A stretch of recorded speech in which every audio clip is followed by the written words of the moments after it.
अस्सलाम वालेकुम स्टूडेंट्स। आज हम जो सॉल्व करेंगे वो एमसीक्यू सॉल्व करेंगे of chapter number 3 control and coordination. अगर आपको कोई भी कन्फ्यूजन होती है एमसीक्यू से या किसी भी चीज़ से रिलेटेड कोई भी क्वेश्चन है तो आप जो है वो कमेंट सेक्शन में पूछ सकते हैं। बाकी इंशाल्लाह एमसीक्यूज़ की गाइड पे भी एक अलग से वीडियो बनाने की कोशिश करेंगे ताकि आप लोग एमसीक्यूज़ की अच्छी से अच्छी प्रिपरेशन कर सकें, क्योंकि जो मॉडल पेपर आया है उसमें एमसीक्यूज जो हैं काफ़ी ज़्यादा हैं, तो आपने बहुत ज़्यादा तवज्जो देनी है एमसीक्यूज के ऊपर। तो स्टार्ट करते हैं। पहला एमसीक्यूज हमारे पास मौजूद है, myelin sheath is form by. Myelin sheath जो है वो किस चीज़ से बनती है? ठीक है, तो हमें पता होना चाहिए माइलिन शीट जो होती है वो न्यूरोग्लिया से बनती है और न्यूरोग्लिया से बनती है। तो यहाँ पे ये चीज़ जो है एग्जैक्ट बुक में लिखी हुई है पेज नंबर 60 पे, आप वहाँ से भी चेक कर सकते हैं। डीपोलराइजेशन और रीपोलराइजेशन जो होती है न्यूरोलिमा की वो किसके दौरान होती है? तो आपने याद रखना है कि एक्शन पोटेंशियल के दरमियान में डीपोलराइजेशन होती है, पहले पॉजिटिव चेंज आता है सेल मेम्ब्रेन पे, फिर वापस वो अपने नेगेटिव पोटेंशियल पे आ जाती है। तो डीपोलराइजेशन और रीपोलराइजेशन दोनों हो रहे होते हैं during action potential. For the impulse to transfer from presynaptic to postsynaptic neuron, the substance required is।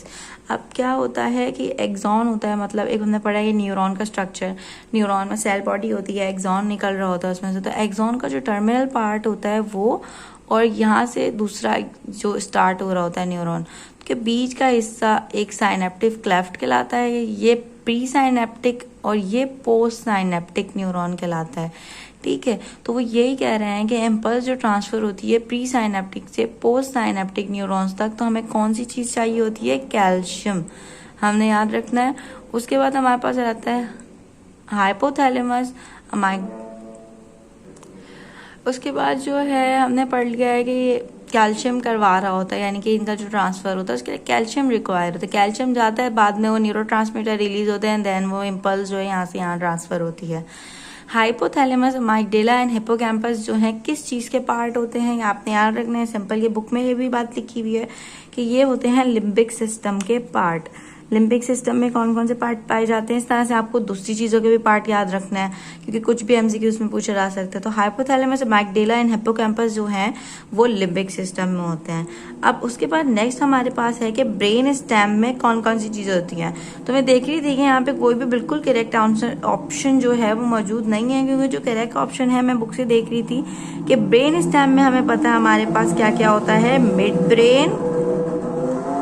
Brain होता है, मेड्यूला ऑब्लोंगेटा होता है, ऑब्लोंगेटा एंड पॉन्स, ये तीन स्ट्रक्चर होते हैं, आपने याद रखना है। ठीक है, उसके बाद नेक्स्ट हमारे पास आ जाता है कि एडीएच और ऑक्सीटोसिन जो है कहाँ से प्रोड्यूस होते हैं। तो आपने याद रखना है कि एडीएच और ऑक्सीटोसिन जो प्रोड्यूस होते हैं, सबसे पहले तो आपका आंसर जो है वो पेज नंबर 80 पे मिलेगा, तो आप जाके वहाँ पे भी यहाँ से चेक कर सकते हो। तो इसी तरह से आपने इस एमसीक्यू से ये भी याद रखना है कि जब वो इसके पूछ सकते हैं तो वो बाकी चीज़ें भी पूछ सकते हैं कि बाकी हार्मोन कहाँ से प्रोड्यूस होते हैं। तो आपने सारे हार्मोन्स का याद रखना है कि कौन सा हार्मोन कहाँ से रिलीज हो रहा है। तो एडीएच और ऑक्सीटोसिन जो है वो पोस्टीरियर पिट्यूटरी से रिलीज होता है। उसके बाद नेक्स्ट हमारे पास है कि एड्रीनल कॉर्टेक्स और गोनड्स जो हैं दोनों क्या सीक्रेट करते हैं। तो आपने याद रखना है कि वो एंड्रोजन यानी सेक्स हार्मोन्स रिलीज करते हैं दोनों। अब एड्रीनल कॉर्टेक्स से जो हो रहे होते हैं ना हार्मोन रिलीज, वो इतना ज़्यादा सेक्स कैरेक्टरिस्टिक्स पे इफेक्ट नहीं कर रहे होते, बाकी जो गोनेट से रिलीज हो रहे होते हैं वो सारा इफेक्ट करवा रहे होते हैं। उसके बाद इम्यून सिस्टम जो है वो किस चीज़ से इन्फ्लुएंस होता है? तो आपने याद रखना है कि वो होता है ड्यू टू थाइमोसिन, और थाइमोसिन क्या करवा रहा होता है?